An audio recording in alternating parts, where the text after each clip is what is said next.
Je suis Jonathan Ferté, agronome et conseiller au développement agroalimentaire pour la MRC de la Métis.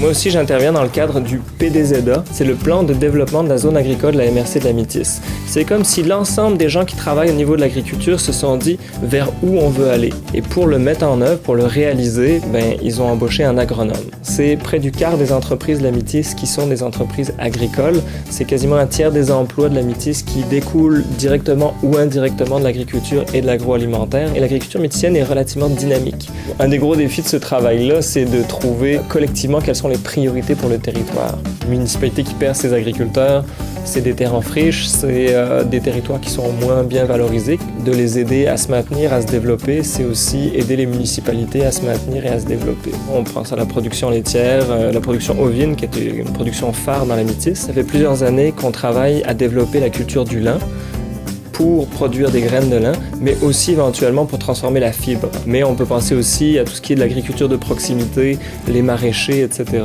Le fait d'avoir un marché public, c'est important pour moi sur le territoire parce que c'est un outil pour les entreprises qui veulent vendre au niveau local. Un autre projet, c'est la mise en place de l'Artère. L'Artère, c'est une banque de terre et une banque de ferme.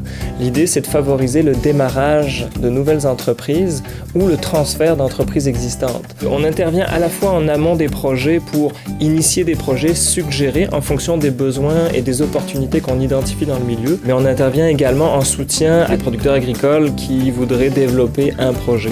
C'est de faire le lien entre ces différents intervenants-là, puis le besoin du milieu. De comprendre le territoire sur lequel je me trouve et d'essayer d'être en avance sur ce que l'agriculture pourra être demain, en fonction des réalités de ce qu'elle est aujourd'hui. Moi, je vais plutôt intervenir au niveau des projets collectifs. Mais l'agronome est là dans le processus pour soutenir l'agriculteur, qui fait quand même le principal de la job, dans tous les maillons de la chaîne. Qu'on soit agronome sur le terrain, qu'on soit agronome dans un bureau, l'objectif est le même, c'est de contribuer à ce que l'agriculture persiste, se développe, se consolide et soit innovante.